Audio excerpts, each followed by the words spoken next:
what it is we're doing here together tonight.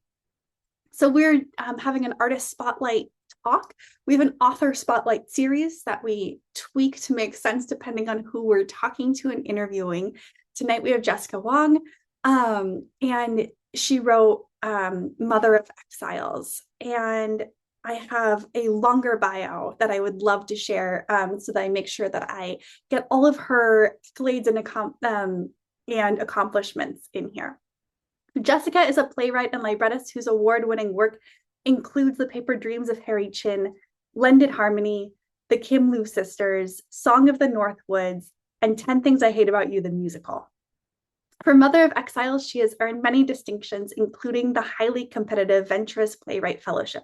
Jessica has commissions from the Manhattan Theater Club and Timeline Theater, and is the James Still Playwright in Residence at Indiana Repertory Theatre, where she has been commissioned to create an original adaptation of H.G. Wells's The War of the Worlds.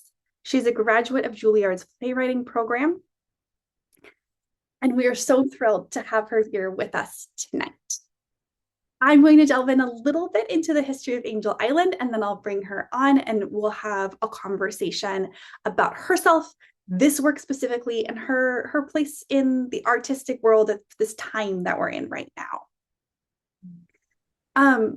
But this is Angel Island. This is what you see when you go there. And we had the honor of hosting some of the cast and some other members from Berkeley Repertory Theatre, as well as Jessica herself, out on the island. And this is what you see when you're there. It is not exactly as it was when people were detained here. The perspective of where this photograph is taken from would have been the administration building that burned down in a fire, which led to the closing of the immigration station. But what you see in this picture directly in the middle is the detention barracks, is the men's detention barracks, where many men were detained for often days on end. The longest detention was about 2 years long. Here are some fast facts. This is by no means a comprehensive history. We invite you to join other programming and check out our website and our other educational offers, but just to make sure we have a base understanding of Angel Island, here's a historic picture which shows that administration building in the foreground. The second floor of it would have been where women were detained. But this station operated from 1910 to 1940. In that time, about 1 million people passed through the port of San Francisco. Immigrants from 80 different countries were detained here.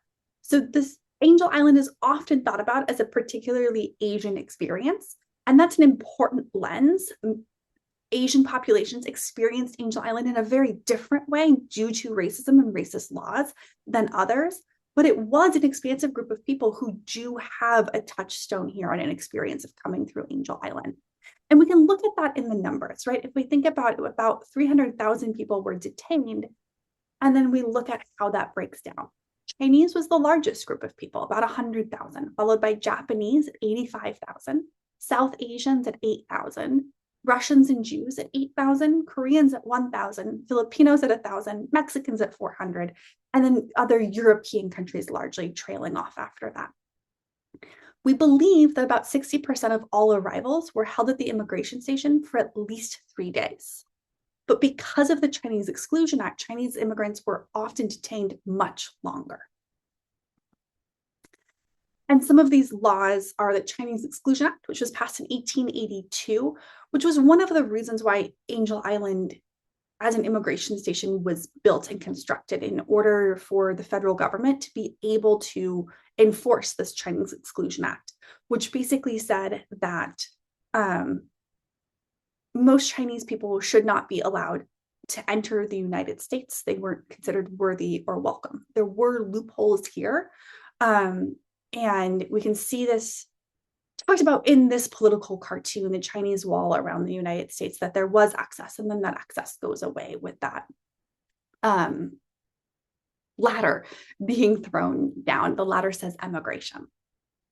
Asiatic Barred Zone is a law passed in 1917, which really expands the definition of who is not welcome, expanding it to most of Asia. And these laws really impact the experience at Angel Island.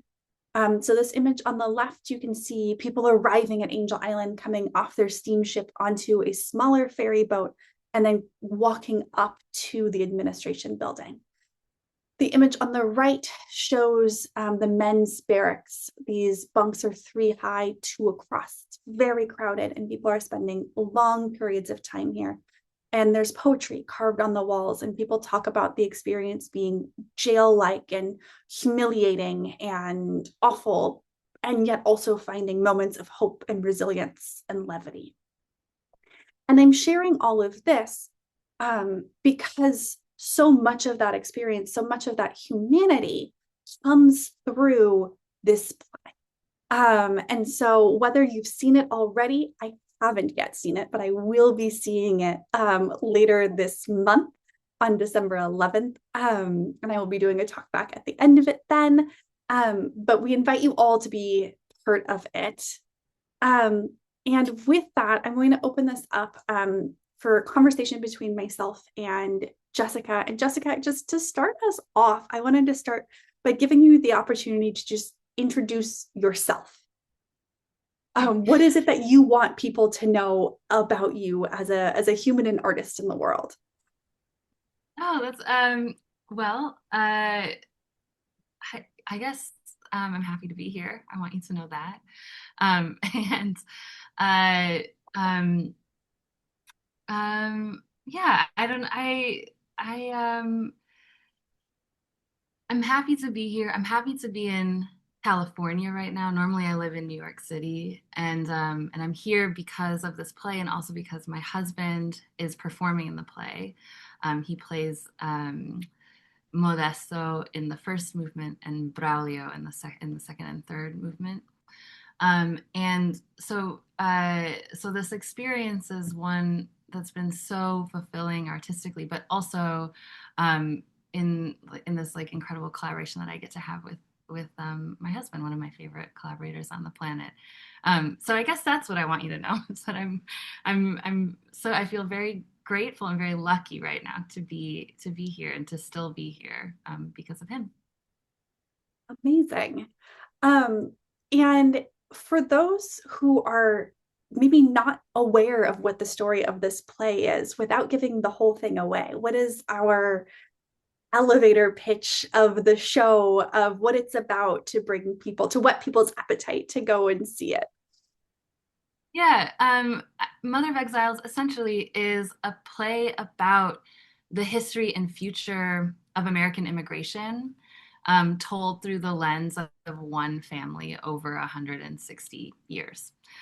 So it shifts tone as it shifts time. And so we move from a historical drama centering the sort of family's matriarch into a satirical farce with her great grandson, who is now a border cop, um, into a dystopic future as their descendants um, try and survive in a climate crisis future. Yeah, it's really interesting to think about sort of that 160-year period, and putting that also toward the future is really interesting to me. I'm, as a historian, I'm always looking so far in the past. I'm looking 160 years back all the time. What was your motivation to sort of have it spread in the past and the future, this arc of time? Um, it the play the play is exploring these themes, I think, that feel distant to us. Angel Island and the immigration practices that were happening there throughout its entire operating time is something that I've thought about for a long time. Um, as a person of Asian descent, it's part of my sort of cultural history, and still it feels distant, because it feels like the past, and um, and it's also easy to see how the current immigration policies are sort of resonating with or mirroring what happened hundreds of years ago. And I'm interested in thinking about how that plays out now and in the future. And setting part of this play in the future allows us to do that, allows us to sort of dream forward and extrapolate the things that we're sort of seeing now into a future that feels like quite, it's quite researched, so it feels quite possible. Um, and I also will just say that as a person who I tend to write about either history or the future, and both of those things I like to use as a way of thinking about and talking about what's going on right now.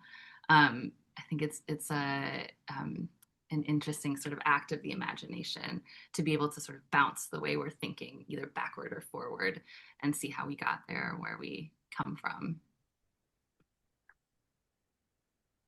Yeah, that's making me wonder if you had any like really resonant moments with that of like either being like, this is something I get to think about now that it's like bouncing into the future, or something that I get to like look at intensely by it being in the past. If like the process of writing it, you had like an aha moment. Um, well, yeah, I mean, the aha moments, I think, are about humanity, right?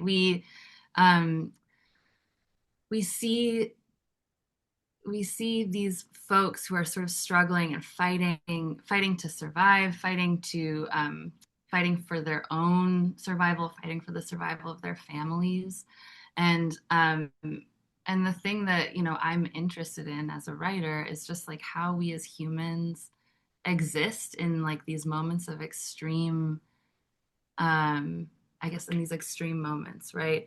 So I put myself in the position of these characters, and being somebody seeking refuge in any time period it's a very vulnerable, very human thing to do. And um, and it's so easy, in the news stories, or as we think about like the distant history, it's so easy to distance ourselves from the humanity of folks who are in moments of crisis or in moments of desperation.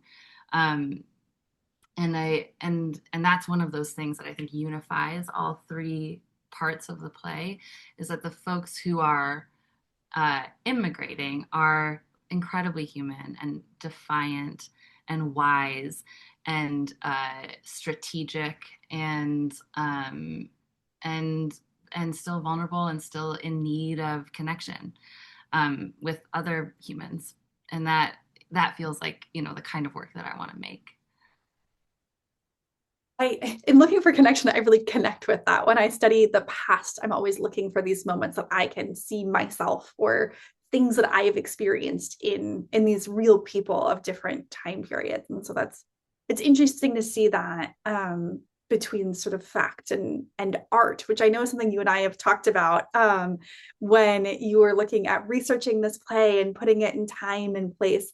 What was the balance between a historical truth? I put that in quotes because that could mean so many different things, but this historical truth, for whatever that is, and the story that you're trying to tell. How were you thinking through those and balancing these ideas? Well, I mean, first of all, I wanted to make sure that the play was as accurate as I could make it, or as plausible as I could make it. So before our conversation, um, the first movement, which takes place in 1898, took place on Angel Island at the immigration station. And in learning a little bit more about that history, it felt more because the building hadn't been built yet, we had to move it to the quarantine station, for example.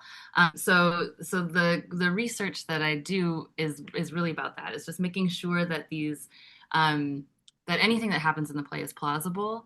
And then after that, I can sort of take it from there and just imagine, as like fully as I can, the world and the realities of some of characters who are pure fiction. Um, there's a, I've done a few interviews for this about this play, and a question that I'm asked a lot is like, is how close is this to my own family story?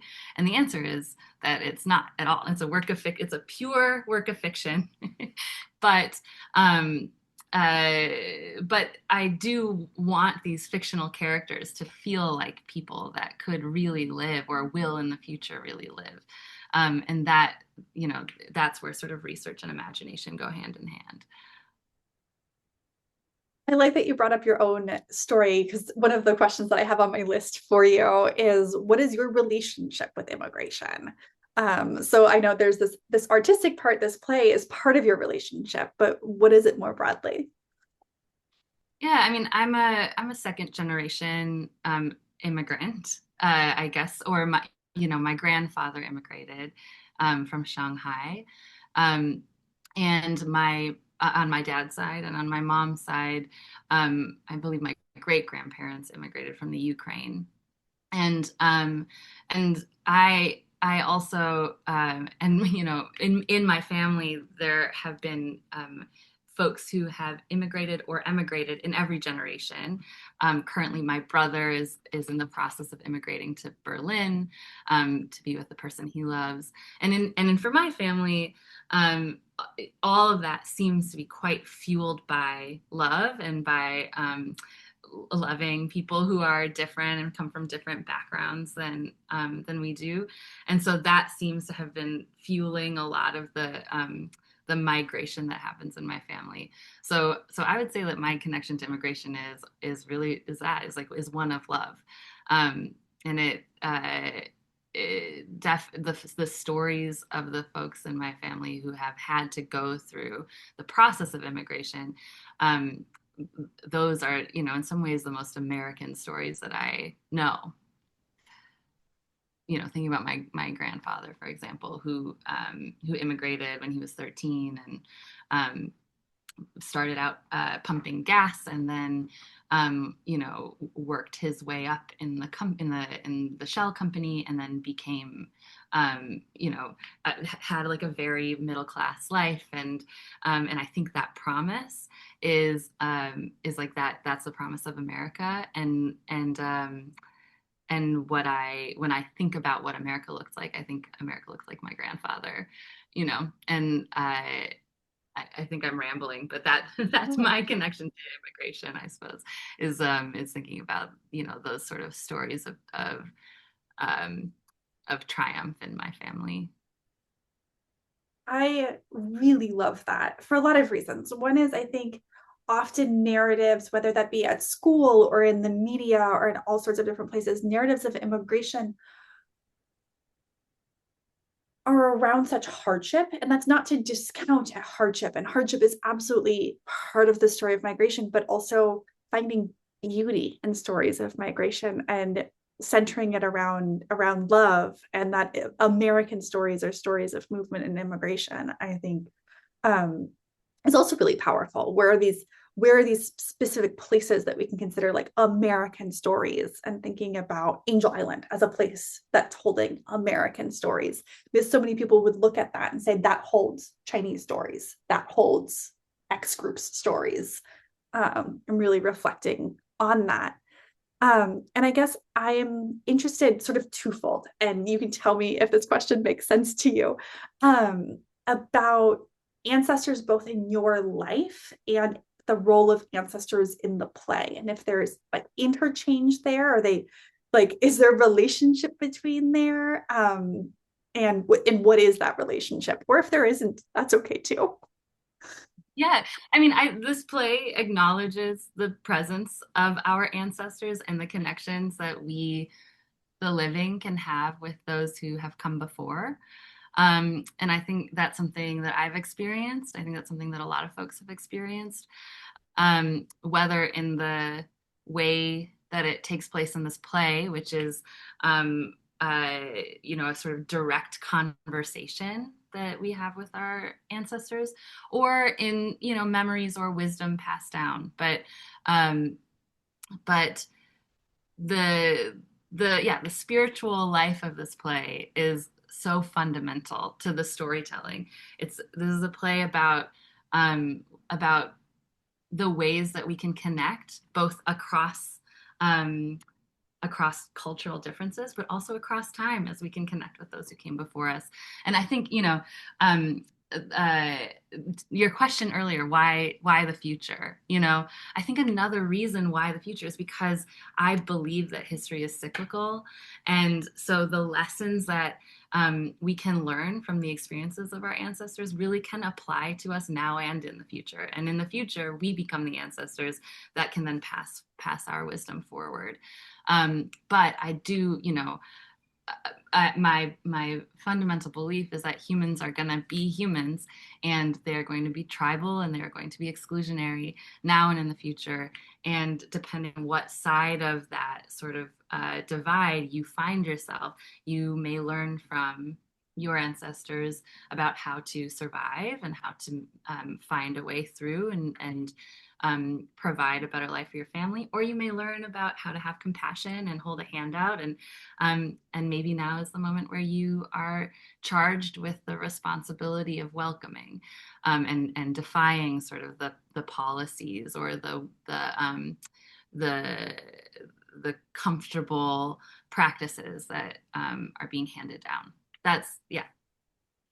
But I think our ancestors help us make those decisions in those moments. What have your ancestors helped to teach you? Um, uh, oh, so many things, I my ancestors have taught me how to taught me a sort of sense of pride, have taught me I think, pride in family, pride in identity, uh to stand for something, um, to persevere. My ancestors definitely believe um, uh, in fighting hard and continuing to fight for the life that every human is owed. Um, uh, and I think excellence too. I think my ancestors are very they've there's a pressure, I think, to succeed and um, to to live up to expectations and dreams um, that of the things they sacrificed. Yeah, I think, or I hope so many of us can identify with those lessons and our ancestors.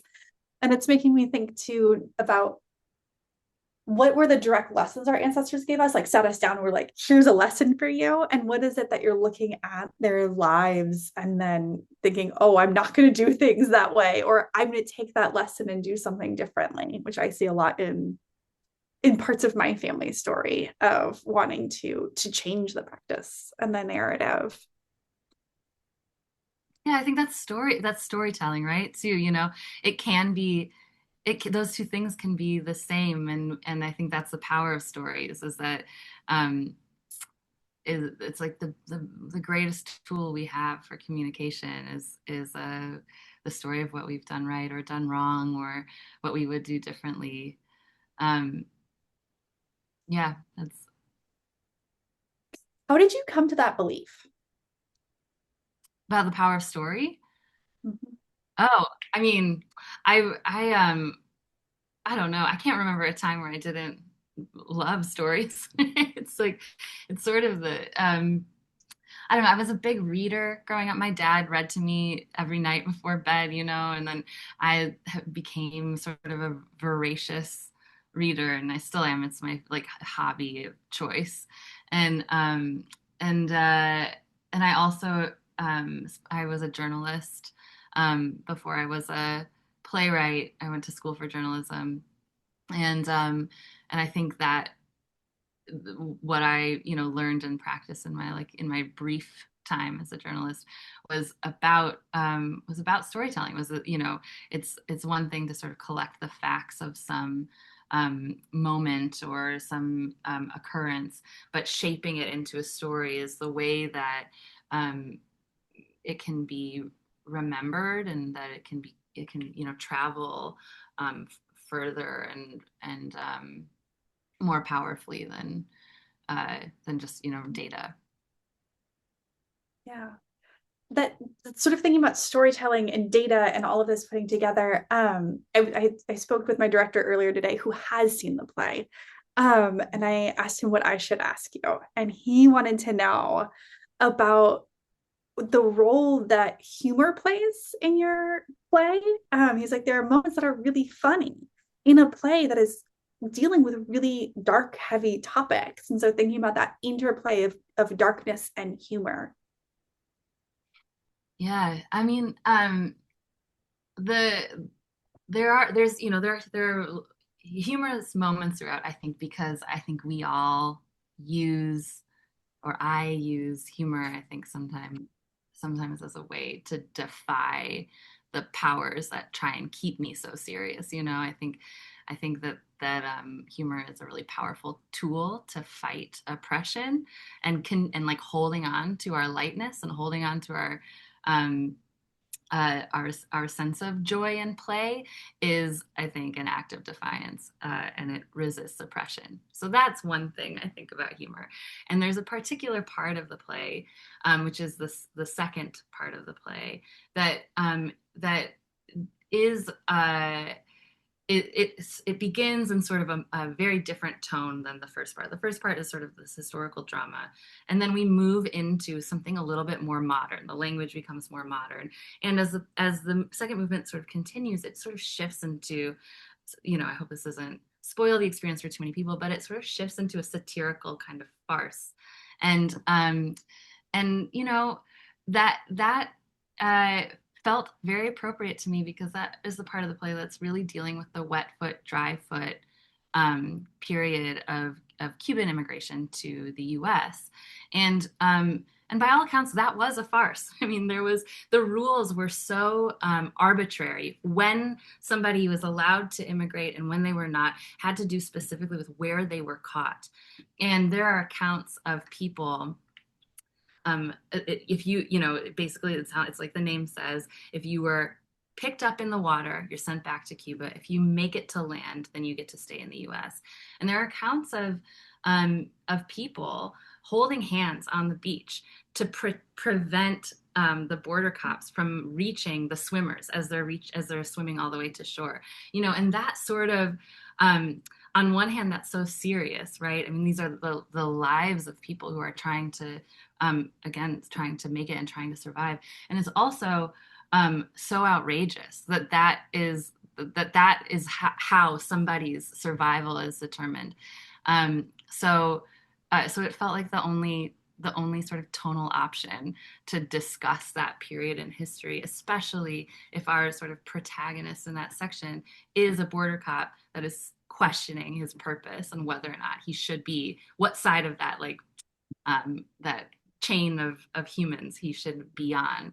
Um, yeah, so I feel like it's humor is a good way to clap back, I think, and also sort of celebrate um, the humanity of the characters that are fighting. Absolutely. That resonates a lot with me. In thinking about migration, and people from all over the world, language starts to play a big role in that. And I'm curious about language and translation and relationships within that in the play and the work on it. Yeah, absolutely. I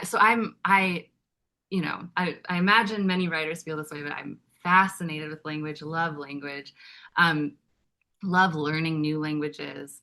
And so in addition to English, which is the language that the play is primarily written in and that you'll hear when you see it, there's also Spanish in the play and there's Cantonese in the play. And uh, which, like, gives me I this changed it. opportunity to shout out um, the translators that I worked with, who are incredible, three incredible playwrights. Oh, one moment, sorry. My apologies, my computer is about to die. Okay. Oh, I think we've all been there. Yeah, so these three incredible translators. Um, uh, Stephanie Kuo is a playwright and a friend of mine who helped with the Cantonese translation in the play. And then for the Spanish translation in the play, there are Spanish speakers from Mexico and also from Cuba. And you know, as somebody who's learning Spanish right now, um, uh, with a Puerto Rican husband, one of the things that I am coming to understand is how different Spanish is depending on the region. And so it was really important that the translator who's helping the with translations of the Spanish for the Mexican characters was different than the person translating the Cuban Spanish. So Marvin Gonzalez de Leon, another just brilliant exquisite playwright. All three of these people are exquisite playwrights. But Marvin helped with the translation for Modesto and Tata in part one, and Carmen Peleas helped with the translation for Claudia in part two. And it was so delightful just to be able to infuse the language with authenticity and regionalisms and it also informs characters so much um, uh, to allow them to speak with the full expression of an authentic background. We have our first question from the chat. Are you fluent in Chinese? No, not at all. And I think that's a really good moment for us to transition into questions from the chat. While those are coming in, I'm going to share a couple of things on the screen that gives you time to start putting things in the chat or raise your hand with the raise hand function if you'd like to ask your question out loud. But just to buy you some time to think on your question and marinate that just a moment, we've talked a lot about the importance and the power of stories. And one of the projects we have is called Immigrant Voices, and it's an online database of immigration stories, past and present. We have over 200 stories there. There are stories of people who came through Angel Island, and there are stories from people who came very recently. The three most recent stories we've uploaded are from chefs around the Bay Area and their immigrant heritage and their videos, and they're very dynamic. But we invite you to share your stories here.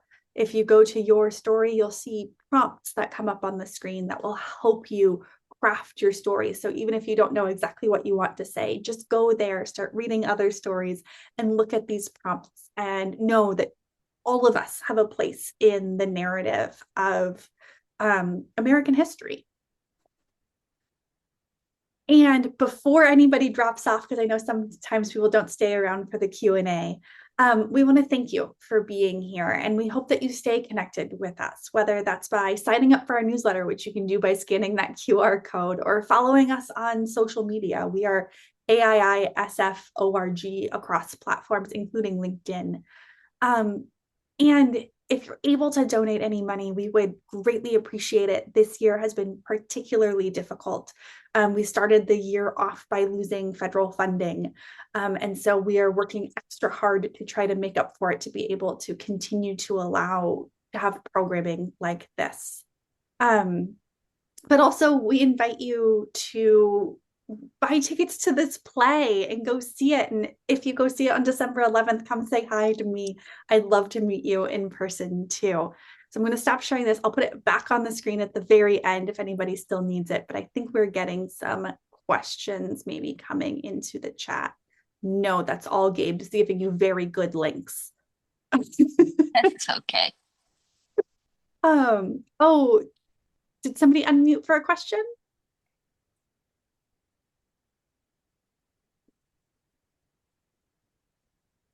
Nancy, does AIISF get funding from the state of California? So we don't get regular funding from the state of California. We do have a grant right now that gives us some funding that does come through the state of California.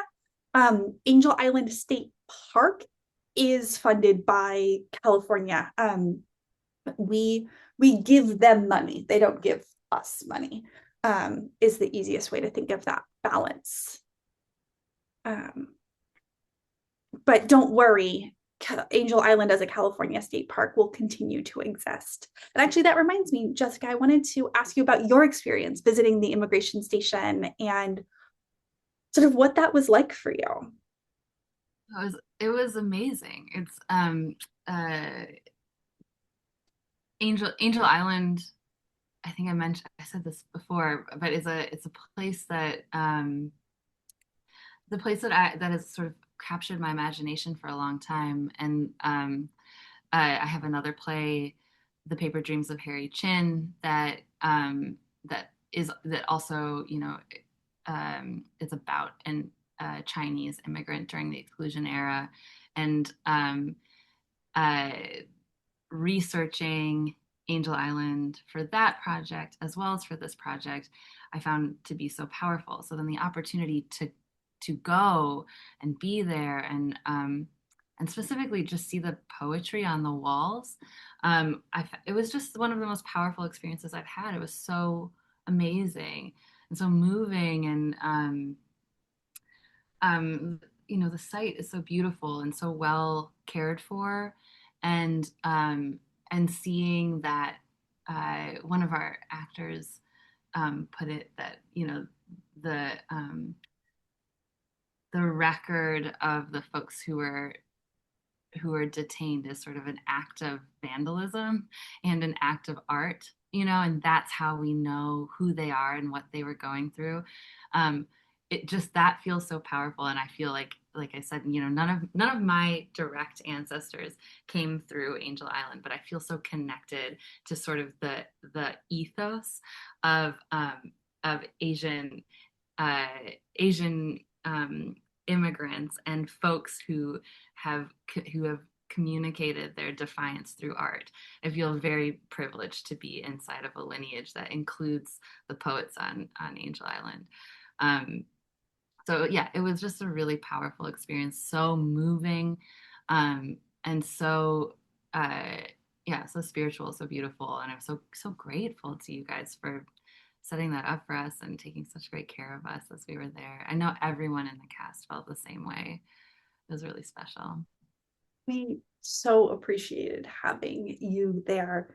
Um, and in that, while you were talking about the poetry, it made me think about so many different things. But one of them is like how grateful I am for the bravery of the people who put that poetry up, that it was a form of vandalism and a form of protest.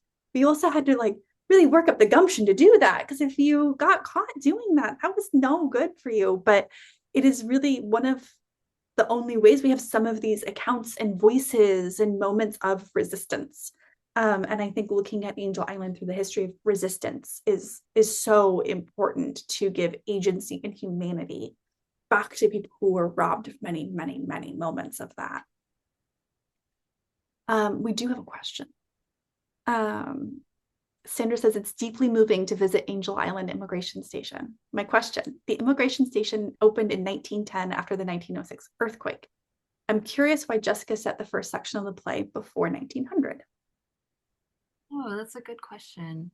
There are other there was the I needed the first section of the play to sort of be a confluence of things that had to do with Asian immigration and birthright citizenship, and also like farming practices, and just the many sort of things that go into the construction of a setting, of a historical piece of work. And so when all of those things pointed to each other, they pointed at before 1900. So it would have been, it certainly would have been, I don't know, it would have been a different play to set it in 1910 at the immigration station itself. But the ability to set it at the quarantine station, and actually, like, it sort of leans into a sort of sense of isolation for the protagonist, and also a sort of uncertainty around, and like, muddiness around immigration, around ships, around when things are coming and going, all of the sort of uncertainties that are facing our protagonist, as well as the location for her. It just wound up feeling perfect to set it in 1898. Yeah, those decisions come, after a lot of trial and error and sort of trying to triangulate the exact right moment to set a play. Yeah, I imagine there's so many different things you could possibly choose from and directions to go and trying to fit that puzzle. I remember when we were talking about it, we had a lot of conversation about like, it's also, correct me if I'm wrong, I don't want to put words in your mouth at all, but sort of what I came away from our conversation with was like, it's for this play less about like the historic facts being like exactly right in exactly the right moment, and more about the emotions and humanity and connections of people. And if you can get that story, that's more important than it being exactly the right time and space. Yeah, or I mean, hopefully it still is plausible, or it's in a time and space that feels accurate and authentic. But definitely the primary motivation and driving force of the play is this character's humanity, and I mean, and she's already sort of outside the system. She's a woman who immigrated during the Chinese exclusion era, and concealed her identity, and managed to find her way through loopholes or whatever, into the U.S., and then has been caught and is about to be deported out. And there are secret whispered accounts of perhaps people like her, but I couldn't find any record, above board record. But there was enough sort of mythology that that it, again, captured my imagination, and then here we are. I think the role of mythology in history is so important, because if we only ever understand history as the exact written accounts that can be corroborated, you lose so much. And one of the ways that I think about that is, if the poetry didn't exist inside of the barracks, we would have oral histories from people who told them later.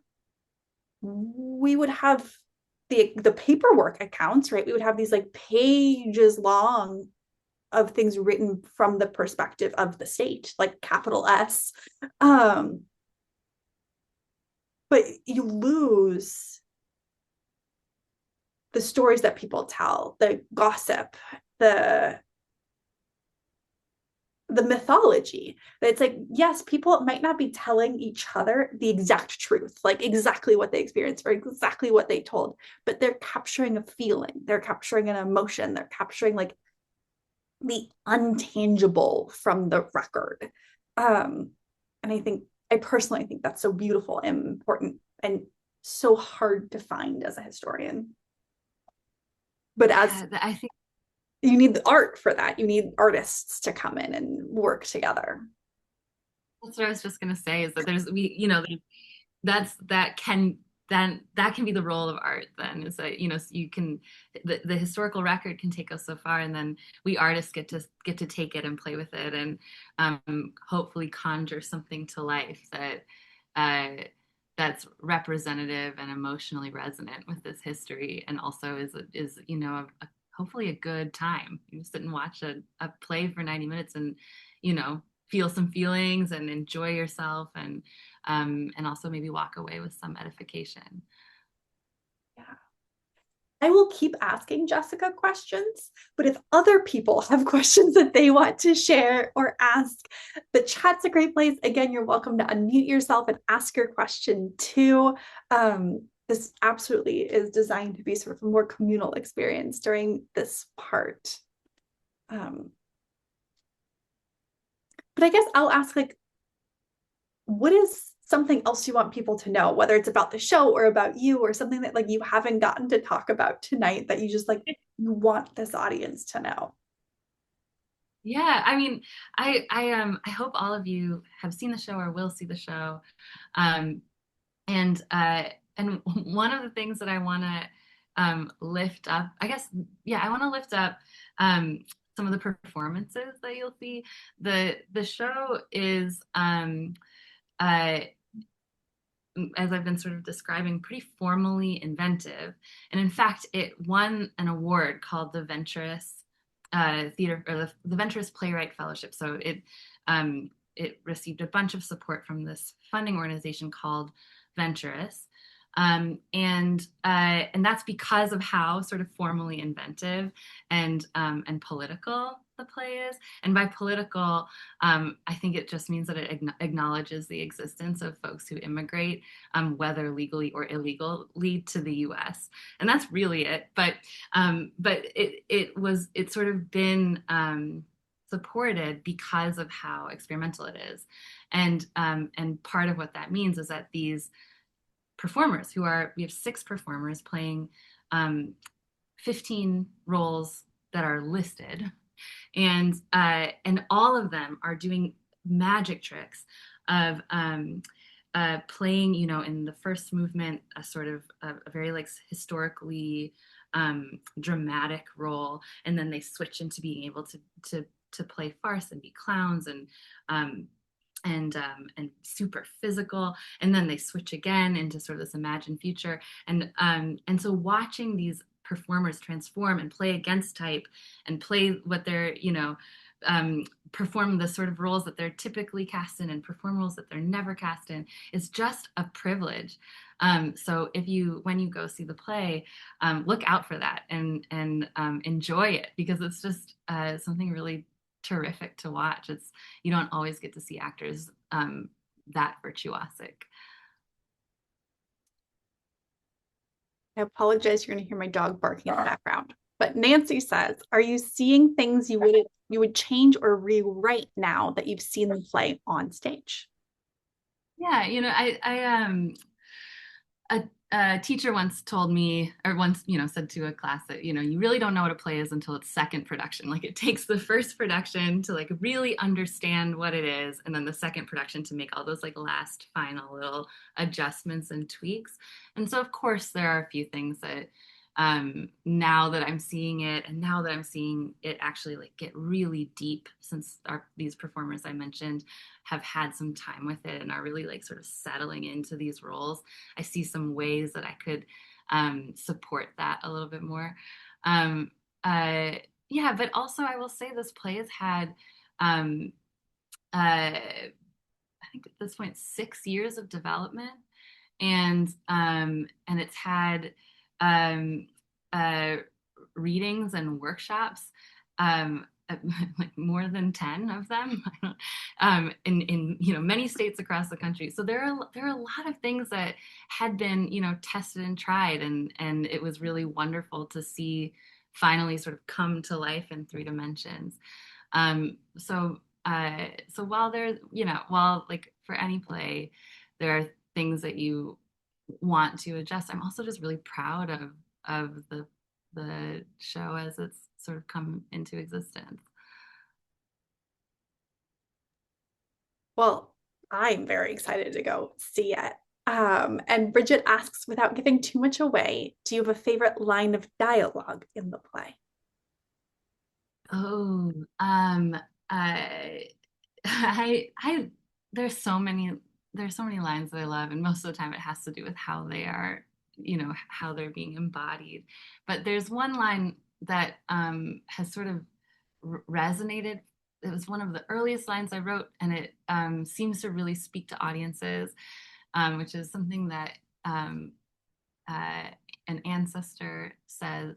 Ancestor Eddie, our protagonist from part 1, says to her descendant, she says, "Your purpose is to be a bridge, not a border." And that's something that has really, I think, spoken to folks throughout, the 5 years that it took bringing it to this moment. I love that. I'm gonna like put that like on a poster or something and use it. Well, if people have more questions, now's your chance. Put that in the chat. Raise your hand. Otherwise, I'm going to put this back on our screen here. to just once again give you ways of staying connected with us, whether that's on our newsletter, our social media, by donating, hopefully all of those. My goal is for all of you to do all of these things. But again, we are so grateful for you, Jessica, and for the partnership from Berkeley Repertory Theatre for bringing us all together. And I want to give just one last round of applause for you and for the whole community that took the time out of their evening to come and sit with us here. Well, thank you. And thank you I mean, again, thank you for the work that you do. Thank you for the care that you take with this history and these stories. It's so important. It's so beautiful. It was really such a highlight of this process, getting to spend time at Angel Island. So thank you. And thank you for this beautiful conversation. It was such a pleasure. I agree. Getting here to sit here and like drink my tea and chat with you has been so lovely for me. I see lots of applause and hearts and all kinds of things. Okay, we have one last question that I'll ask you and then we'll all go. Do you have another play in mind? Oh, I have many plays in mind. I'm about to dig into a play that will be premiering in the fall, which is an adaptation of the book The Birth of the Pill by Jonathan Eig. I'm adapting that book, which is about the invention of the birth control pill, for the stage. And so we've been developing it for a little while, and at Timeline Theater in Chicago, it will have its world premiere in September, I believe. So if you happen to be in Chicago, come say hi and check it out. It should be a good one. All right, everybody, stay tuned for more excellence. And I hope once again everybody has a wonderful night. Oh, and with a survey, Gabe just put it in the chat. It really, really helps us. I told you about it at the beginning. It really helps us if you fill it out. It makes a huge difference when we submit for grants or funding reports. Being able to say, this is how this work has impacted people allows us to continue to do work like this. So if you could take another 3 minutes out of your day, click that link. I will also be sending it to all of your emails. That would really be helpful for us. But thank you. I'm just going to put this screen back up for any